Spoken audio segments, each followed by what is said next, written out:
Okay, so I moved you guys beside me a little bit. So if you're wondering why I'm posting it in the order that I am, this is just the way that I'm recording it. It's still the 25th. It's 4 o'clock now, 4 p.m.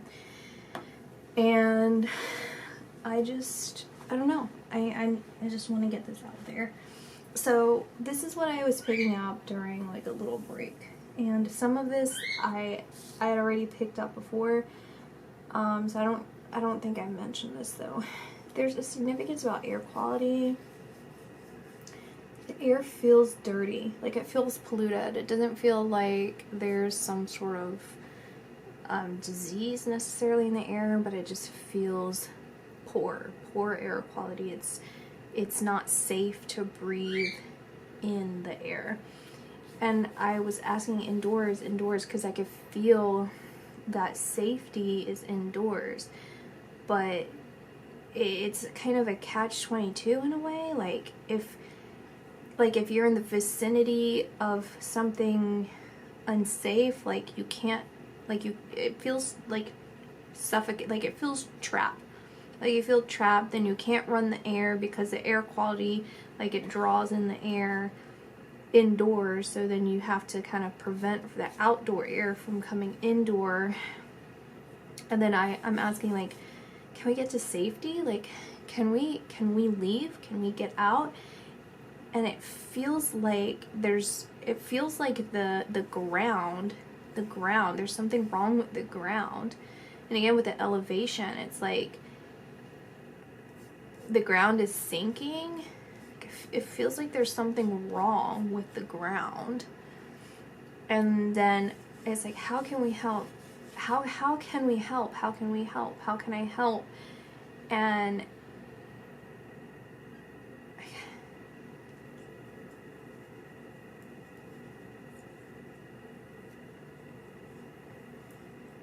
it's just run, I guess. Run away now, run away. And I saw in a vision, again, I don't know if I said this, it was several days ago, I saw this in the vision where I could see what happened. That's what this was. It's like, it's something in the air. Like something that happened in the air.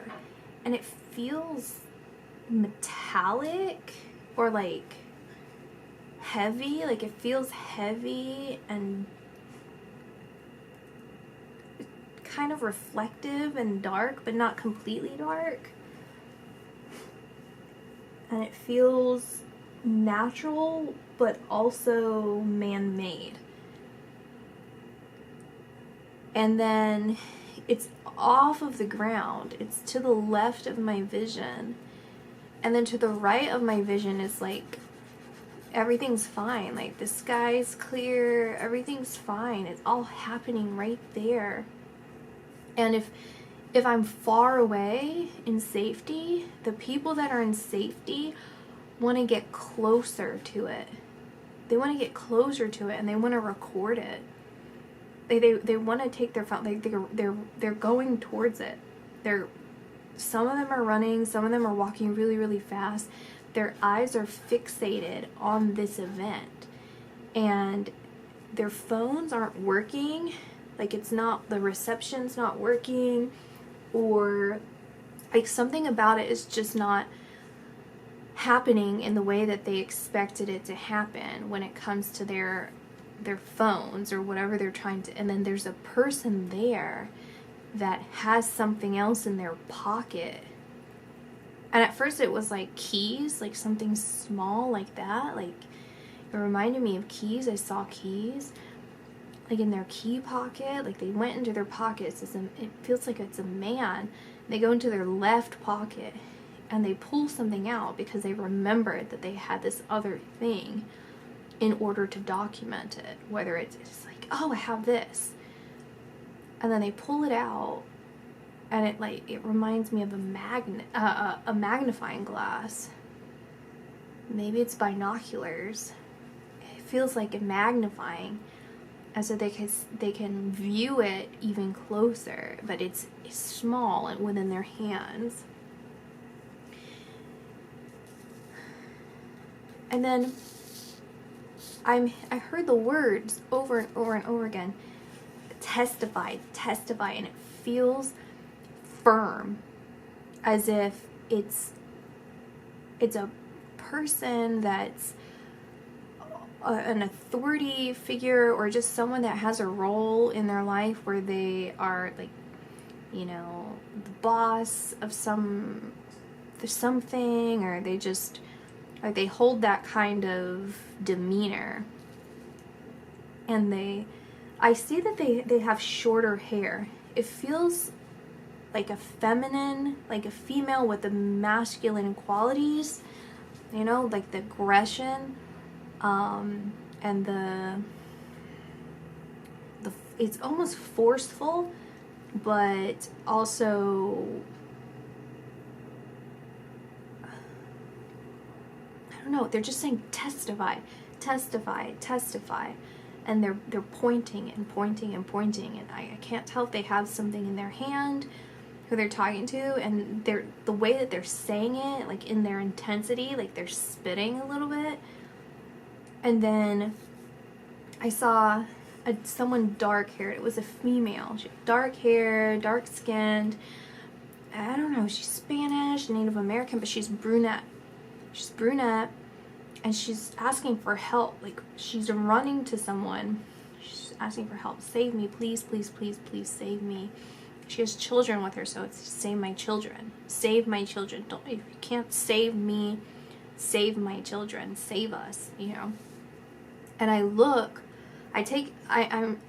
I'm trying to take different perspectives as this event is happening, when this particular event happens, what's going on around, like, and how far out can I go? How close can I go?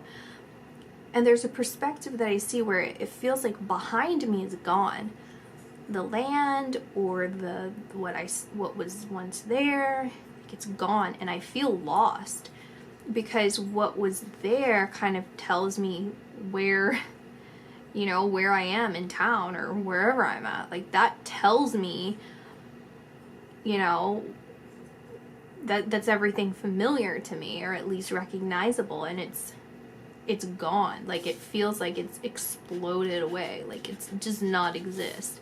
And it feels like that, like explosion, like dirt, smoke, soot, like, you know, soot from a fire or something.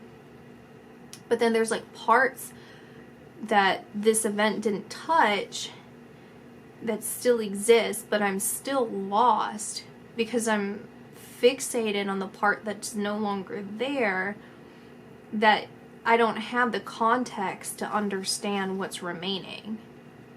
You know what I mean? Like, I know what those areas are, but without all of this, it's very jarring. Like, and it's hard to process, because everything that's happening and has happened, I feel like very confused on what's going on, what's happened, where I am, what to do. Like, I don't even know what to do. And I feel it here. Like, I don't know I zoom out, and like, let's say this is my mind. Let me look at the camera. Okay, so this is my mind. It's like this rectangle, and it's here. No. I'm sorry. Okay, let's redo it. Here's the rectangle.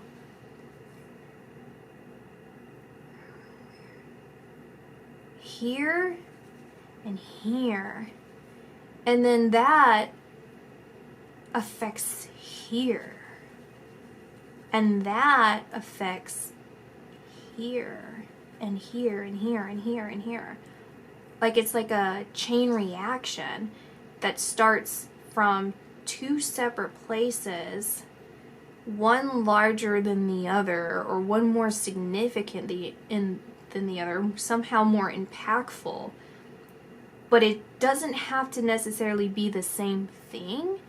It just has the effects of destruction, or of like power over the people. Like it feels repressive and entrapping. Like people feel entrapped, and then that rolls over to affect this,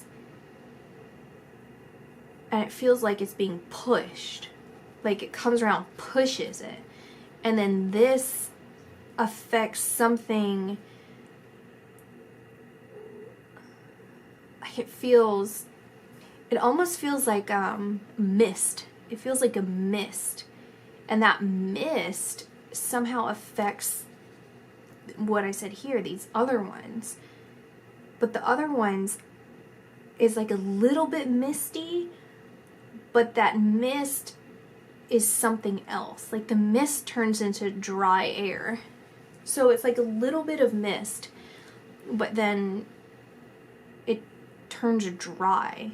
And that dry air does something there. And there's like a couple areas that are fine. Like they seem fine. But because of all of this happening, it causes like tension or stress or worry, panic, concern. Like they're aware of what happened, or like this something, like there's an awareness. It doesn't feel like a direct threat, but there's an awareness of the realities of what happened or is happening. And so it's like collectively, like some area will think something else will happen, like as a direct effect.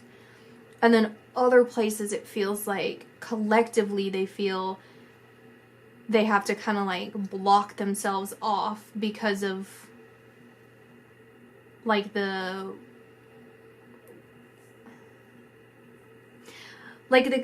first one. Like they would start preparing or something for some sort of other event there. Like they're like, then this other, like some event will happen here.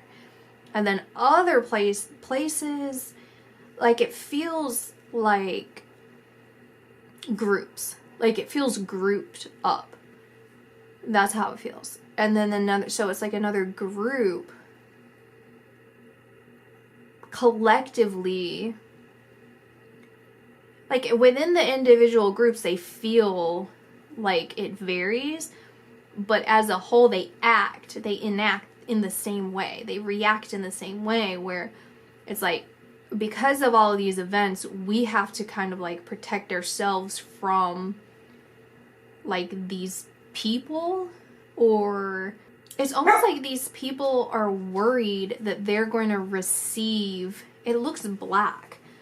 Like it'd be like if you had a bunch of burnt material, like charred material, and then for whatever reason, like you were giving it, like you were, like let's say you had like your house burned down, and then you took all of your remnants of your house, even though it's charred, and you went and donated it. And now the donation company has to deal with your like burnt material.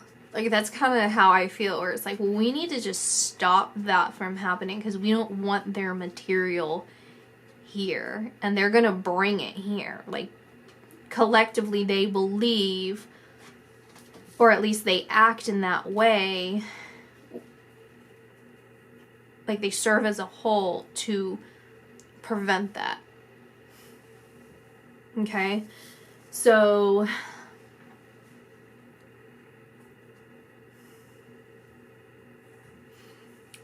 I keep hearing like get prepared for the great flood. That's something that's been consistent over the course of those hours of me recording it. And at this point, for me personally, for me to just, it's almost like when you repeat something for so long, like me personally, like now I wonder if my mind is playing tricks on me. Like I wonder if that particular saying, that particular word, like does I don't know if I'm just repeating it now. Like am I just fitting it into this? Like am I creating a narrative by saying that? Or is that something that I still hear? Is that something that I still believe? Because I think that the problem with that is like, again, you're trying to rationalize it. Like I'm trying to understand it rather than just letting it flow through. And because I've said it so many times that I'm starting to wonder, like, where is this? Why is this? Who?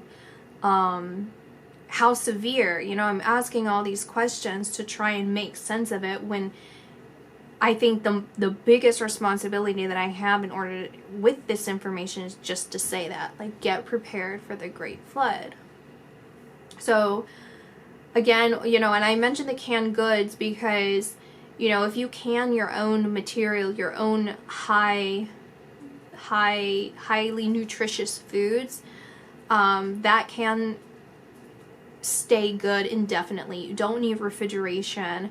But the issue is during a flood, how, you know, and this is me rationalizing it, but how would that serve the people if I had a hurricane hit me right now, those canned goods, like I would have to leave them. If I were able to evacuate, I would have to leave them, right? Or they could actually become weaponized if my house like opened up, right? And it's like flying glass everywhere. So I don't know, but when we talk about everything that I talked about with crop failure and with flooding and with cold and potentially bad poor air quality, and we talk about something about the ground. There's something about the ground sinking.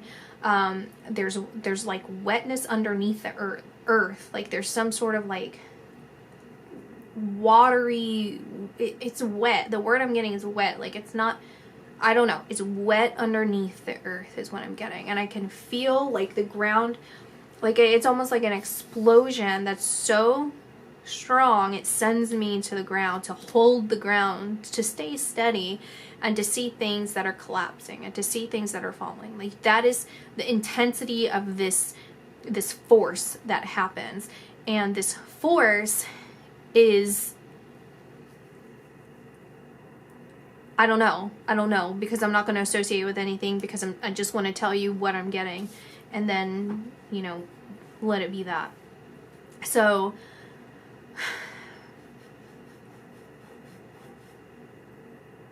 and your eyes, like pay attention to your eyes, like keeping your eyes clean or clear, like protect your eyes. Like putting water into your eyes.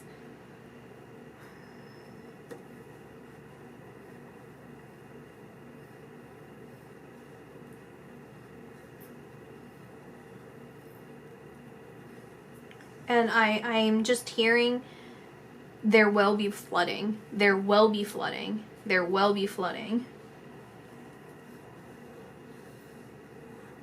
Be prepared. Be prepared. There will be flooding. And I ask, who are you? Like, who am I talking to? Like, identify yourself, and I see it's all of us is what I hear. It's all of us. It's all of us. It's all of us. It's collectively all of us is what it's all of us.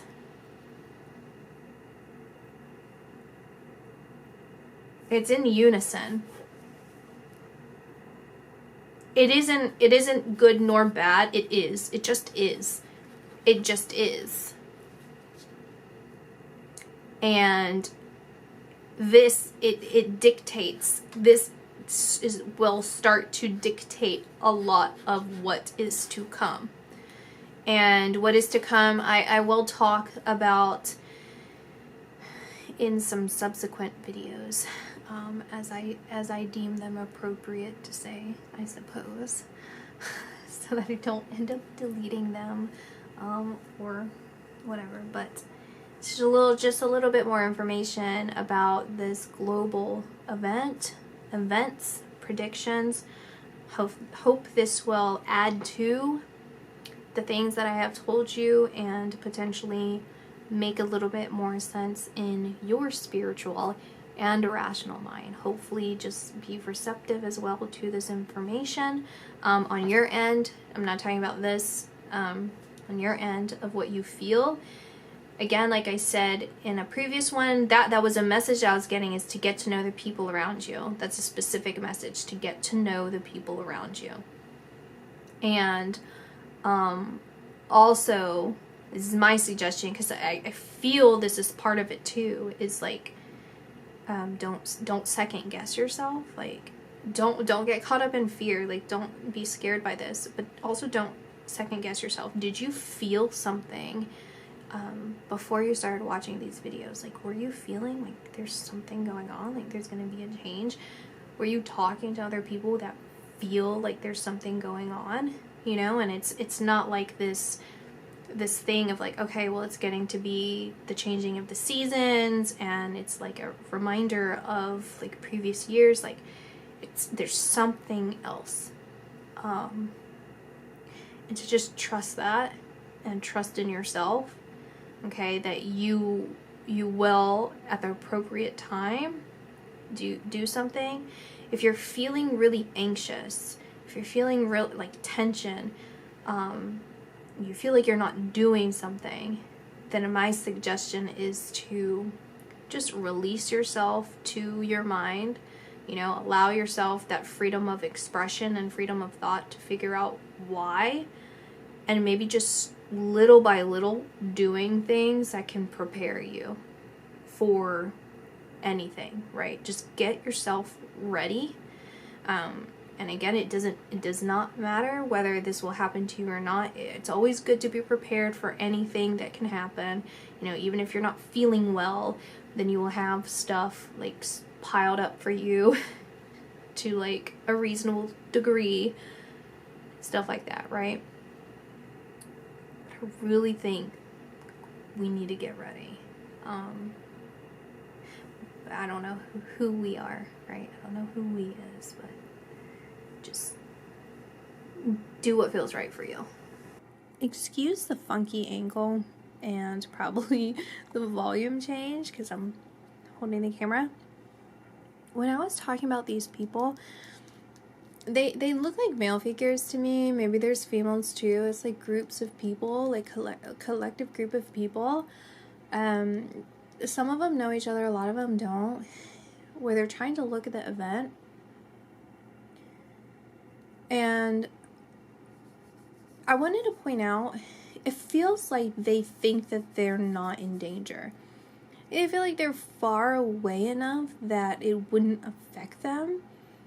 But then I get this ominous feeling that these people don't realize the severity of it. Like, they don't realize that they're actually too close to it. I don't know if they would get like vaporized by it, or if there's like something in the air, or something with the eyes, like I was saying, or like something from that. Like, they think that visually because they can see it, but it's so far away, and they're fascinated by it, and that they can get closer to it because they think they're at a safe distance. I don't feel like they truly realize that what they're doing is harming them, putting themselves in harm's way, they don't know that they can hurt themselves. Or I'm also hearing they don't know they can hurt each other. Because if it, like, the effects would happen so fast, like so rapidly, that they wouldn't be able to get away. So they shouldn't even be looking at it. Like, they shouldn't even be watching it. Like, they're getting this false sense of safety because of their distance from this particular event.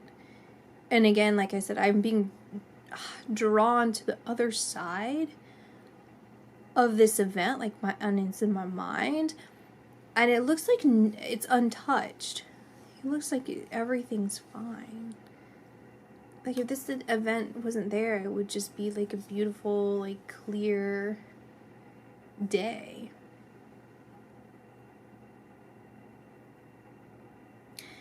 And I'm trying to get a picture of the wildlife. Like, I'm trying to see a wildlife to see if that gives us any more indication. All I'm seeing is this, like a harsh line. Like a thick, harsh line right in the center. That's what it's showing me. A harsh line. Direct, harsh line. And the thing with the Spanish or Native American or brunette or it's a dark-skinned person. So don't quote me on genders. Don't quote me on these specifics, but it feels like it could just be symbolic. It could just be symbolic. Like, even this felt, and I don't know, but when this person was asking for help, I didn't feel, like, it almost feels a little bit like disgust. Like, that's how much I don't care. Like, that's how little I care. Because they're begging for help, and I don't care to help them. So then they're trying to bribe me with just the children. Like, okay, well, or child, or whoever is with them, but it feels like innocent children. They're all innocent, but it's like, okay, well, if you don't want to help me, then please just at least help the kids. My kids. And they are the ones that are lost. Like, when I look behind them and when they look, so if I take both perspectives, when everyone looks behind there, it's like this person is from this area. Like, I feel like they're from this area. That is their home. That they're trying to escape what happened. And I don't feel like I'm from there. Like, I don't feel like that's my home. I don't know why I'm there. Like, I feel like I have a purpose to be there. But it feels like I don't have a sense of danger. Like, I don't feel like I'm in danger. I don't know if that's a false sense of safety or if that's the reality, but I just don't care. Like, I don't care about what's happening. I'm more interested in the effects. And so I could equate this to, like, National Geographic, where they watch animals, like, destroy each other and, like, eat each other, and they're like, well, we're not going to intervene because that's the natural order of things. And so when this person is involving me in their life, it disgusts me, because in a way it's like, that's your problem. That's not my problem. And I'm just gonna let the natural order of things happen. Like, why burden me with this life, these lives? Like, it's just, like, dark sounding, and it doesn't sound good, but, like, that's how the perspective that I feel very, like, authoritative and, like, a professional, like, in a professional position, it's not the same as the testify person. I don't feel. I feel like I would be aware of the testify person, and we are connected through knowing each other, like maybe similar interests or similar things, something, but we are not the same person or thing, entity. I don't know. I don't know who I am in any of this, really. I can only see what I perceive. And then I think that's it, really. I can't give you a time frame, you guys, on this. I don't know when the time... It feels all over the place. I feel like I'm picking up from different time frames. Like, part of it feels very, very soon, right? Like, it feels really soon for some of this. For instance, like, over here, of, like, the events happening... I don't know, it feels like these, like, sudden events are happening and, you know, have happened. Like, it's a rolling effect, and it's getting put into action now. But then, as it progresses, everything else starts to happen. In different... Like, I feel like I'm picking up in different places, too. Like, this person's not in the same place as the people observing. Like, they're probably observing this person's event. They're not aware because they can't see that close to the person that is, you know, could potentially be a rescuer. I don't know who is even aware that that person's here. They're aware that this person's here because that's their home, but these external people, I don't know who's aware of that. I think a select people are aware of that, but not the majority of people don't know. It's not like they're like super famous, well-known person. I don't feel like within their particular role they are. Okay. I'm going to stop there for the day completely. I'm not going to record anymore. So, bye guys.